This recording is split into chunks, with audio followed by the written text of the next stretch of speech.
ಒಂದು ವೇದನೆ ಏನು ಕ್ರೈಸ್ತತ್ವದಲ್ಲಿ ಇಡೀ ಲೋಕದಲ್ಲಿ ಅಂತಂದ್ರೆ, ದೇವರು ಎಲ್ಲ ಬರೆದಿಟ್ಟಿದ್ದಾನೆ. ಬೈಬಲ್ ನಲ್ಲಿ A to Z ಎಲ್ಲ ಬರೆದಿಟ್ಟಿದ್ದಾರೆ. ಬಟ್ ಯಾಕೆ ನಾವು ಎಜುಕೇಟ್ ಆಗ್ತಾ ಇಲ್ಲ? ಎಷ್ಟು ಸಾರಿ ಅಲ್ಲೇ ಕುಳಿತುಕೊಂಡಿರ್ತೀಯ, ಎಷ್ಟು ಸಾರಿ ನರ್ಸರಿಯಲ್ಲೇ ಕುತ್ಕೊಂಡಿರ್ತೀಯ, ಎಷ್ಟು ಸಾರಿ 1ನೇ ಕ್ಲಾಸಲ್ಲೇ ಕುತ್ಕೊಂಡಿರ್ತೀಯ, ಎಷ್ಟು ಸಾರಿ ಇನ್ನು ವಾಕ್ಯ ಕೇಳಬೇಕಾದ್ರೆ ನಿದ್ದೆ ಮಾಡ್ಕೊಂಡೇ ಕುತ್ಕೊಂಡಿರ್ತೀಯ. ಇನ್ನೆಷ್ಟು ಸಾರಿ, ಇನ್ನೆಷ್ಟು ದಿನ, ಹೌ ಮೆನಿ ಡೇಸ್, ಇನ್ನೆಷ್ಟು ದಿನ ಕೇಳಿದ್ದೇನೆ ಕೇಳಿಸ್ಕೊಂಡು ಇನ್ನೆಷ್ಟು ದಿನ ಕುತ್ಕೊಂತೀಯ? ಚರ್ಚಿಗೆ ಭಾನುವಾರ ಆರಾಧನೆ ಬಾ ಎಷ್ಟು ದಿನ ಕೇಳಿಸ್ಕೊಳ್ತೀಯ? How many days? ವಾಕ್ಯದ ಪ್ರಕಾರ ಜೀವಿಸು ಇನ್ನೆಷ್ಟು ದಿನ ಕೇಳಿಸ್ಕೊಳ್ತೀಯ? ಹೊಸ ಹೊಸ ಪ್ರಸಂಗಗಳನ್ನ ಬರಬೇಕು, ಹೊಸ ದೈವಿಕ ಸಂದೇಶಗಳನ್ನ ಕೇಳಿಸ್ಕೊಳ್ಬೇಕು. ದೇವರು ತನ್ನ ಬೊಕ್ಕಸದೊಳಗಿಂದ ತನ್ನ ಜನರಿಗೆ ಹೊಸ ವಿಷಯಗಳನ್ನ ಕಲಿಸ್ಕೊಡ್ಬೇಕು. God should teach new lessons to his children. ಇನ್ನೆಷ್ಟು ದಿನ ನೀನು ಭಾನುವಾರ ಆರಾಧನೆ ಕರೆಕ್ಟ್ ಬಾ, ಭಾನುವಾರ ಆರಾಧನೆ correct. Are you a nursery student? Are you a LKG student? ನೀನ್ LKG ಸ್ಟೂಡೆಂಟಾ? ನೀನ್ 1ನೇ ಕ್ಲಾಸ್ ಬೆರಳು ಬಾಯಿನಲ್ಲಿಟ್ಟು ಚೀಪುವಂತ ವಯಸ್ಸ ನಿಂದು? No, you are educated. ನೀನ್ ಮೆಚೂರ್ಡ್ ಆಗಿರುವಂತವಳು, ನಿನ್ ಮೈಂಡ್ ಮೆಚೂರ್ಡ್ ಆಗಿದೆ. ಇನ್ನೆಷ್ಟು ದಿನ ಅದನ್ನ ಕೇಳಿಸ್ಕೊಳ್ತೀಯ? ಇನ್ನೆಷ್ಟು ದಿನ ಅದೇ ಪ್ರಸಂಗ? ದೇವರು ಏನೋ ತರ ಬೊಕ್ಕಸದೊಳಗಿದ ಇನ್ನೊಂದು ತಗೊಂಡ್ಬರ್ಬೇಕು. ದೇವರಾಜ್ಯಕ್ಕಾಗಿ ದುಡಿ ಎಷ್ಟು ದಿನ ಕೇಳಿಸ್ಕೊಳ್ತೀಯ? How many days you are going to listen that sermons? ಕೇಳಿದ್ದನ್ನೇ ಕೇಳಿಸ್ಕೊಳ್ತಾ ಇರ್ತೀವಿ. ಇವತ್ತು ಸಭೆ ಕರೆಕ್ಟ್ ಆಗಿ ಬಾ, ಭಾನುವಾರ ಆರಾಧನೆ ಕರೆಕ್ಟ್. ಅದು 1ನೇ ಕ್ಲಾಸ್ ಮಕ್ಕಳಿಗೆ ಹೇಳ್ಕೊಳ್ಳುವಂಥದ್ದು. ಈ ಹೇಳು ಅಂತ ಹೇಳುವಂಥದ್ದು 1ನೇ ಕ್ಲಾಸ್ ಮಕ್ಕಳಿಗೆ. ಮೆಚೂರ್ಡ್ ಆಗಿದೆಯಾ ನೀನು? ನಿನ್ ಮೈಂಡ್ ಮೆಚೂರ್ಡ್ ಆಗಿದೆಯಾ? ನೀನೊಬ್ಬ ವಿಶ್ವಾಸಿನ? ದೇವರ ವಾಕ್ಯಾನುಸಾರವಾಗಿ ನಡೀತಾ ಇದೆಯಾ? ಬೈಬಲ್ ಓದ್ತಾ ಇದೆಯಾ? ಮತ್ತೆ ಅದೇ ಪ್ರಸಂಗ ಪವಿತ್ರಾತ್ಮ ನಿನ್ ಜೊತೆ ಮಾತಾಡಬಾರದು. God should not speak. ಹೊಸ ವಿಷಯಗಳನ್ನ ಕಲಿಬೇಕು. ಚರ್ಚೆಗೆ ಬಂದು ಯಾವ ವಿಚಾರಗಳನ್ನ, ದೇವರ ಅನೇಕ ಮರ್ಮಗಳನ್ನ ದೇವರ ವಿಷಯದಲ್ಲಿ ಕಲಿತುಕೊಳ್ಬೇಕು. ಅನೇಕ ಸಂಗತಿಗಳನ್ನ ತಿಳ್ಕೊಳ್ಬೇಕು. ಬ್ರಾಡ್ ಮೈಂಡೆಡ್ ವಿಶ್ವಾಸಿಗಳಾಗಬೇಕು. ಯಾಕಂದ್ರೆ ಲೋಕದಲ್ಲಿ ನಿನಗಿಂತ ಬುದ್ಧಿವಂತರಿದ್ದಾರೆ, ನಿನಗಿಂತ ಜ್ಞಾನಿಗಳಿದ್ದಾರೆ, ನಿನಗಿಂತ ವಿವೇಕಿಗಳಿದ್ದಾರೆ. ಅವರ ಮುಂದೆ ನೀನು ಬದುಕು ಚೆನ್ನಾಗಿರ್ಬೇಕು, ಅವರ ಮುಂದೆ ನೀನು ಜೀವನ ಚೆನ್ನಾಗಿರ್ಬೇಕು, ನೀನ್ ಸಂಬಂಧಿಕರ ಮುಂದೆ ನೀನ್ ಬದುಕು ಚೆನ್ನಾಗಿರ್ಬೇಕು. ಪ್ರಾರ್ಥನೆ ಮಾಡ್ತೀವಿ, ದೇವರೇ ನಮ್ಗೆ ಅದ್ಭುತ ಮಾಡು, ಅತಿಶಯ ಮಾಡು, ಆಶೀರ್ವಾದ ಮಾಡು. ಪ್ರಾರ್ಥನೆ ಮಾಡ್ಬೇಕಾದ ಅವಶ್ಯಕತೆ ಇಲ್ಲ. ದೇವರಿಗೋಸ್ಕರ ಜೀವಿಸಿದ್ರೆ ನಿನ್ನ ದೇವತೆಗಳೊಳಗೆ ಮೊದಲನೇ ಸ್ಥಾನದಲ್ಲಿ ಇರ್ತಾರೆ. God will put you in the first place if you give first place to God. If not, ನೀನ್ ದೇವರಿಗೆ ಮೊದಲನೇ ಸ್ಥಾನ ಕೊಡ್ಲಿಲ್ಲ ಅಂತಂದ್ರೆ ನಿನ್ನ ದುಡಿಮೆಯಲ್ಲಿ ನೀನು ಬದುಕಬೇಕು, ನೀನು ಜೀವನ ಮಾಡಬೇಕು. 1ನೇ ಕ್ಲಾಸ್ ಮಕ್ಕಳ ತರ ಆಡ್ಬೇಡಿ. ಕ್ರೈಸ್ತತ್ವದಲ್ಲಿ ಬಲಿಷ್ಠವಾಗಬೇಕು. ಕ್ರೈಸ್ತತ್ವದಲ್ಲಿ ಆತ್ಮಿಕದಲ್ಲಿ ಬಲಿಷ್ಠತನ, ಜ್ಞಾನ ತಂದ್ಕೊಳ್ಬೇಕು. ಜ್ಞಾನ ಇಲ್ಲದೆ ಇರೋ ತರ ಆಡ್ತಾ ಇದ್ದೀರಿ. ಲೋಕದಲ್ಲಿ ಜ್ಞಾನ ಇದೆ, ದೇವರ ಸಂತಾನದಲ್ಲಿ ಜ್ಞಾನ ಇಲ್ಲ. ದೇವರ ಸಂತಾನದಲ್ಲಿ ಜ್ಞಾನ ನಡ್ಕೊಂಡು ನೋಡಿ ದೇವರ ಎಷ್ಟು ಆಶೀರ್ವಾದ ಮಾಡ್ತಾರೆ ಅಂತೇಳಿ. ಒಬ್ಬ ರೂತಳನ್ನ ಬೋವಾಜನಿಗೆ ಹೆಂಡತಿಯಾಗಿ ತೆಗೆದುಕೊಂಡು ಬರ್ತಾರೆ ಅಂತಂದ್ರೆ ನಿನ್ ಬದುಕನ್ನು ತಗೊಂಡೋಗಿ ಉನ್ನತವಾದ ಸ್ಥಾನದಲ್ಲಿ ಇಡೋದಕ್ಕೆ ಅವ್ರ ಕೈಯಲ್ಲಿ ಸಾಧ್ಯ ಇಲ್ಲ. ಇನ್ನು ನಾನು ಹಳ್ಳಿಯವಳು, ನನಗೇನು ಗೊತ್ತಿಲ್ಲ, ನಂಗೆ ಪ್ರಾರ್ಥನೆ ಮಾಡಕ್ ಗೊತ್ತಿಲ್ಲ, ನಾ ಪ್ರಾರ್ಥನೆ ಮಾಡಕ್ ಬರಲ್ಲ, ನಾನು ಇನ್ನೂ ಕುಂಟು ನೆಪಗಳನ್ನ ಕೊಡ್ತಾ ಇದ್ದೆ, ನನ್ ಬಿಸಿನೆಸ್ ಇದೆ, ನನಗೆ ಅದಿದೆ, ನನಗೆ ಇದಿದೆ, ಆ ಕುಂಟು ನೆಪಗಳು ಕೊಡ್ತಾ ಇರ್ತೀವಿ. No, don't give. ಯಾವನಸ್ತ್ರಗಳು ಆರಾಧನೆಗೆ ಜ್ಞಾನ ಬೇಡ, ದೇವರನ್ನು ಆರಾಧಿಸಬೇಕನ್ನುವಂತ ವಿವೇಚನೆ ಬೇಡ. ಇನ್ನೆಷ್ಟು ದಿನ 1ನೇ ಕ್ಲಾಸ್ ಮಗು ತರ ಆಡ್ತೀಯ? ಇನ್ನೆಷ್ಟು ದಿನ LKG ಅವ್ರು ಹಂಗೇನೆ ಕೂತ್ಕೊಂಡು ತುಗಿಸ್ತಾ ಇರ್ತಾರೆ. ನಮ್ಮ ಮನೇಲಿ ಒಂದು ಮಗು ಇದೆ, 4 ವರ್ಷದ ಮಗು. ಅವನು ರಾತ್ರಿ ಅವ್ರ ಅಮ್ಮ ಕೇಳ್ತಾ ಇದ್ರೆ ನಿದ್ದೆ ಬರುತ್ತೆ ಅಂದ್ರೆ, ಬಿರಿಯಾನಿ ಬೇಕಾದ್ರೆ ತಿಂತೀಯ, ನಿದ್ದೆ ಮಾಡ್ತೀಯ, ಆ ರೀತಿ ಆಗಿದೆ ಈಗ ಸಭೆಗಳು. ಸಾಲಿಡ್ ಆಗಿರ್ಬೇಕ್ರಿ. ಕ್ರಿಶ್ಚಿಯನ್ಸ್ ಅಂತಂದ್ರೆ ಏನು? ಸಮಾಜಕ್ಕೆ ನಾವು ಪಾಠ ಕಲಿಸೋರು, ಸಮಾಜಕ್ಕೆ ನಾವು ವಿದ್ಯೆ ಕಲಿಸ್ಕೊಡುವವರು, ಸಮಾಜದಲ್ಲಿ ಕೆಟ್ಟತನವನ್ನ ನೋಡಿ ಕೆಟ್ಟದ್ದು ಮಾಡಬೇಡ ಅಂತ ಹೇಳುವಂತವನೇ ಕ್ರೈಸ್ತ. ನಿನ್ ಬದುಕು ಅಂತ ತೋರಿಸ್ಕೊಡೋನೇ ಕ್ರೈಸ್ತ. ಆಮೇಲೆ ಸಮಾಜಕ್ಕೆ ಏನ್ ಸಂದೇಶ ಕೊಡ್ತಾ ಇದೆ? ನಿನ್ನಿಂದ ಏನ್ ಸಂದೇಶ ಹೋಗ್ತದೆ? ಚರ್ಚೆ ಕರೆಕ್ಟ್ ಆಗಿ ಬಂದ್ರೆ ನಿನಗೆ ಜೀವನದಲ್ಲಿ ಒಂದು ಬದಲಾವಣೆ ಬರುತ್ತಮ್ಮ. ಯವನಸ್ಥ ಹೆಣ್ಣು ಮಕ್ಕಳು ಯಾರಿಗೋ ಭಯ ಪಡ್ಕೊಂಡು, ಇನ್ನೊಬ್ರು ಭಯ ಪಡ್ಕೊಂಡು, ಕಾಲೇಜು ಅದು ಇದು. First give first place to God. ಮೊದಲನೇ ಸ್ಥಾನ ದೇವರು ಕೊಡೋ. ದಯವಿಟ್ಟು ನರ್ಸರಿ ಮಕ್ಕಳಾಗಬೇಡಿ.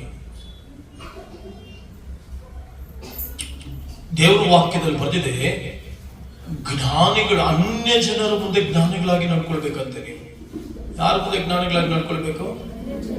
ಅನ್ಯ ಜನರ ಮುಂದೆ ಜ್ಞಾನಿಗಳಾಗಿ ನಡ್ಕೊಳ್ಬೇಕು. Even I am telling you very seriously, I am very serious. ದೇವರ ರಾಜ್ಯ, ದೇವರ ಕಾರ್ಯಗಳು, ಪವಿತ್ರಾತ್ಮನ ಅಂತಂದ್ರೆ ಆಟ ಅನ್ಕೋಬೇಡಿ. ಯಾಕಂದ್ರೆ ನಿನ್ನ ದೇವರು ಉನ್ನತವಾದ ಸ್ಥಾನದಲ್ಲಿ ಇರೋದಕ್ಕೆ ಬಯಸ್ತಾ ಇದ್ದಾನೆ, ಅತಿ ಶ್ರೇಷ್ಠವಾದ ಸ್ಥಾನದಲ್ಲಿ ಇರೋಕೆ ಬಯಸ್ತಾ ಇದ್ದಾನೆ. ದೇವರ ಮೇಲೆ ಪ್ರೀತಿ ಇದ್ರೆ ಆರಾಧನೆ ಕಳಕಳಿತವಾಗಿ ಬಂದೇ ಬರ್ತಾರೆ. ನಿಜ ಹೇಳ್ತಾ ಇದ್ದೀನಿ, ಸರಿಯಾದ ಸಮಯಕ್ಕೆ ಆರಾಧನೆ ಬರ್ತಾರೆ, ಟೈಮ್ ಆನ್ ಟೈಮ್ ಬರ್ತಾರೆ. ದೇವರನ್ನ ಯಾವ ವ್ಯಕ್ತಿ ಪ್ರೀತಿ ಮಾಡ್ತಾನೋ ಅವನು ಲೇಟ್ ಮಾಡಲ್ಲ ಆರಾಧನೆಗೆ. ಆ ವ್ಯಕ್ತಿ ದೇವರ ಕಾರ್ಯಗಳಿಗೆ ಲೇಟ್ ಮಾಡಲ್ಲ. ದೇವರ ಪ್ರೀತಿ ಕಡಿಮೆ ಆಗಿದ್ರೇನೆ ಆ ವ್ಯಕ್ತಿ ಲೋಕಕ್ಕೆ ಸಮಯ ಕೊಡೋದು, ಲೋಕಕ್ಕೆ ಕಾರ್ಯ ಕೊಡೋದು. ಲೋಕ ಲೋಕ ಲೋಕ ಲೋಕ ಲೋಕ ಲೋಕ ಲೋಕ ಲೋಕ ಕೊನೆಗೆ ಅಲ್ಲೋಕ ಲೋಕ. ಸೀರಿಯಸ್ ಆಗಿ ಹೇಳ್ತಾ ಇದ್ದೀನಿ. ಯಾರು ಬೇಜಾರು ಮಾಡ್ಕೊಂಡ್ರು ಪರವಾಗಿಲ್ಲ, ಬೇಜಾರು ಮಾಡ್ಕೊಂಡು ಹೋದ್ರು ಪರವಾಗಿಲ್ಲ. I am telling you serious. ಯಾವನಾದ್ರೂ ನನ್ನನ್ನ ಹಿಂಬಾಲಿಸೋದಕ್ಕೆ ಮನಸ್ಸಿದ್ರೆ ಅವನು ಏನನ್ನ ನಿರಾಕರಿಸಿ, ತನ್ನನ್ನು ನಿರಾಕರಿಸಿ ನನ್ನ ಶಿಲ್ಬೆಯನ್ನು ಹೊತ್ತುಕೊಂಡು ದಿನಾಲು ನನ್ನ ಹಿಂದೆ ಬರಲಿ, ಆಶೀರ್ವದಿಸಲ್ಪಡ್ತೀಯ. ಯಾವನಸ್ತ ಹೆಣ್ಮಕ್ಳು ಇಲ್ಲಿ ನಾವು ಕರಿತೀವಿ, ಬನ್ನಿ ಇಲ್ಲಿ ಸೇವೆ ಮಾಡಿ. ಎಷ್ಟೋ ಜನಕ್ಕೆ ಆ ತಾತ್ಪರ್ಯನೇ ಇಲ್ಲ, ಜ್ಞಾನನೇ ಇಲ್ಲ. ದೇವರ ಕಾರ್ಯಗಳಂತಂದ್ರೆ ಆಸಕ್ತಿ ಇಲ್ಲ, ದೇವರ ಕಾರ್ಯಗಳಂತಂದ್ರೆ ಇಲ್ಲ. ಮಕ್ಕಳನ್ನ ಹೇಳ್ಬಿಟ್ಟಿದ್ಯಾ. ಈ ಲೋಕದ ವಿದ್ಯಾಭ್ಯಾಸ ಕೈ ಹಿಡಿಯಲ್ಲ, ಎಚ್ಚರಿಕೆ. ಈ ಲೋಕದ ದುಡ್ಡು ಕೈ ಹಿಡಿಯಲ್ಲ. ದೇವರಿದ್ರೆ ನಿನ್ನ ಬದುಕು, ದೇವರಿದ್ರೆ ನಿನ್ ಜೀವಿತ, ದೇವರಿದ್ರೆ ನಿನ್ ಜೀವಿತ. ಅವ್ರಿಗೆ ಭಯಪಟ್ಟು ಇವ್ರಿಗೆ ಭಯಪಟ್ಕೊಂಡು ಅಯ್ಯೋ ಹಾಗೆ ಹೀಗೆ, ನೋ. Be careful. ಇಲ್ಲಿ ನಾನು ಪಾಸ್ ಆಗಿರುವಂತದ್ದು ನೀವೇನೋ ಒಳ್ಳೆ ಮಾತಾಡೋದಕ್ಕೆ, ನೀವು ಕಾಣಿಕೆ ಕೊಡೋದಕ್ಕೆ, ಓಕೆ ಬೇಷ್ ಬೇಷ್ ಅನ್ಕೊಂಡು ಹೋಗೋದಕ್ಕಲ್ಲ, ನಿಮ್ಮನ್ನ ತಿದ್ದಿ ಸರಿಪಡಿಸಿ ಪರಲೋಕ ಕರ್ಕೊಂಡು ಹೋಗೋದಕ್ಕೆ. ಏನಕ್ಕಮ್ಮ? ಬೇಸಿಗೆರಿಯಿಂದ ನಾನು ಪಡ್ಕೊಳ್ಳೋದಕ್ಕೆ ನನ್ಗೆ ಇಷ್ಟನೂ ಇಲ್ಲ. ನನಗೆ ಬಂಗಾರದಂತ ವಿಶ್ವಾಸಗಳು ಬೇಕು. ದೇವ್ರ ಜೊತೆ ಕಳ್ಳ ಬರೋದೇನಕ್ಕಮ್ಮ? ಕಸ ಕಡಿತ ಹೋಗ್ತಾರೆ. ಕಳ್ಳ ಬರೋದು ಕಸ ಕಡಿದು ಇಲ್ಲಿ ಏನು ಡಸ್ಟ್ಬಿನ್ ಅಲ್ಲಿ ತಗೊಂಡೋಗಿ ಬರ್ತಾನ, ಮನೆ ಒಳಗಡೆ ಚಿಪ್ಪಿರೋ ತೆಗೆದುಕೊಂಡೋಗಿ ಬರ್ತಾನ, ಮನೆಯಲ್ಲಿ ನಾವು ಪರಕೆ ತಗೊಂಡೋಗಿ ಬರ್ತಾನ. ಏನ್ ತಗೊಂಡೋಗಿ ಬರೋದವನು? ಏನ್ ತಗೊಂಡೋಗಿ ಬರೋದಮ್ಮ? ಚಿನ್ನ. ನೀನ್ ಚಿನ್ನನ ನೀನೆ ನಿಲ್ಲಿಸ. ನೀನ್ ಏನು ಅನ್ನೋದು ನಿಲ್ಲಿಸ. ಬಿಕಾಸ್ ನಾನು ಎಲ್ಲಾ ಕಡೆ ಪ್ರಯಾಣ ಮಾಡ್ತಿದ್ದಾಗ ಕಾಣ್ತಾ ಇರೋದೇನು ಗೊತ್ತಾ? ಜನರಿಗೆ ದೇವರ ಮೇಲೆ ಪ್ರೀತಿ ಕಡಿಮೆ ಆಗ್ತಾ ಇದೆ, ಲೋಕದ ಮೇಲೆ ದಾಹ ಜಾಸ್ತಿ ಆಗ್ತಾ ಇದೆ. ಪ್ರಿಯ ಸಹೋದರ ಸಹೋದರಿ, ಏನೇ ಇರಲಿ ನಿನ್ನ ಜೀವಿತದಲ್ಲಿ ಎಲ್ಲ ದೇವರು ಕೊಟ್ಟಿದ್ದರು, ಪ್ರತಿಯೊಂದು ದೇವರು ಕೊಟ್ಟಿದ್ದರು. ಆ ದೇವರಿಗೆ ನಮ್ರತೆಯಿಂದ ಬದುಕು. ನಾನು ಎಲ್ಲವನ್ನ ನೋಡಿದಾಗ, ಎಲ್ಲ ಜೀವಿತದಲ್ಲಿ ಅನೇಕ ಪ್ರಯಾಣಗಳನ್ನ ಮಾಡಿದೆ.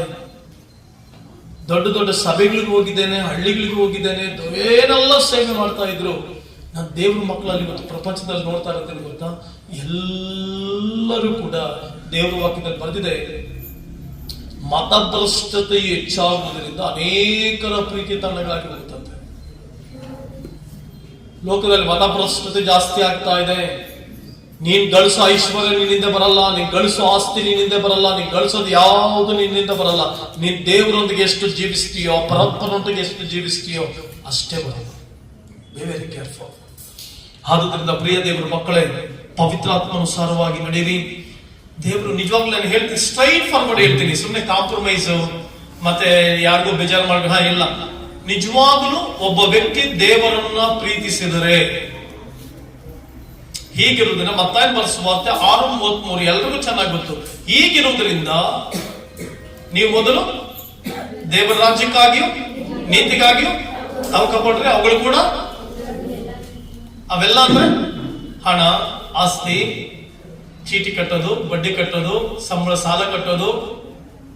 ನಾನು ಬಹಳ ದೇವರೊಂದಿಗೆ ತೀರ್ಮಾನ ತೆಗೆದುಕೊಳ್ತಾ ಮೊದಲೆಲ್ಲ ಬಹಳ ಭಯ ಪಡ್ತಾ ಇದ್ದೆ, ಹೇಗಿದ್ದೀನೆಲ್ಲ ನಡೆಸೋದು ಅಂತ. ಈಗ ದೇವ್ರು ಬಿಟ್ಬಿಟ್ಟು ಏನ್ ಮಾಡ್ತೇವೆ ಗೊತ್ತಾ? ದೇವ್ರೆ, ನನ್ನ ಜೀವನದಲ್ಲಿ ಮೊದಲನೇ ಸ್ಥಾನ ನಾನು ಕೊಡ್ತೇನೆ. I will give first place to you.